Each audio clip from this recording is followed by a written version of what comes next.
Labai geras užrašas apie visų tik pasirodė.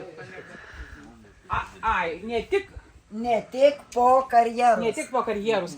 Labai šauni materikė. Labą, malonu buvo bendrauti. Labą. Draugiškai tikrai iš tikrųjų labai papasakojot, labai tikrai tokia, nepavargstanti, matau. Aš dar nebaigiau. Nesvarbu, kad labai atsiprašom, kad nedaug, bet simboliškai tikrai labai norim padėkoti už jūsų tą tokį geranorišką, gerą tokį pravedimą tos ekskursijos. Tikrai labai ta tarmė jūsų tokia graži, jau vien pasiklausyti yra labai aktualu. Jo.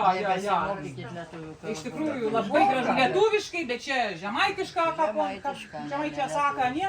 Tai vat nuo mūsų trakiško bendruomenės, jums, miela žemaitė, tokias vaišės, nedidelės buoklės, bet, širdies padarys. Ačiū labai.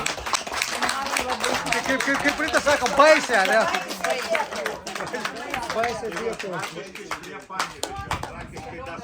Prie druskininkų yra, dar kažkur. Jo, ir žiūrėjau, galvoju. Taip, ir aš žinosim, prisiminsim, patys pasižiūrėsim. Užsukit pas mus į svečius.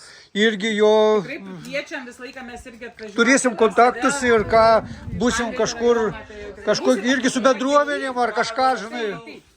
Galim susiskambinti kontaktus, turim kviečiam.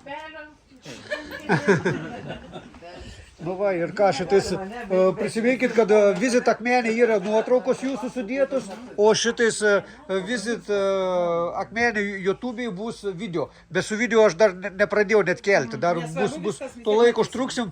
Turim labai gražių, įspūdingų nuotraukų, iš tikrųjų pasižiūrėjau, šaunuoliai esat labai fotogeniški, idėjų.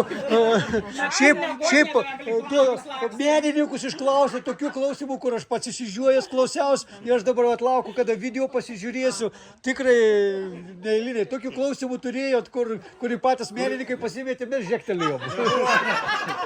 Ačiū. Ačiū toms, iš tikrųjų, išliksit mūsų atmintyje labai tikrai. Ačiū.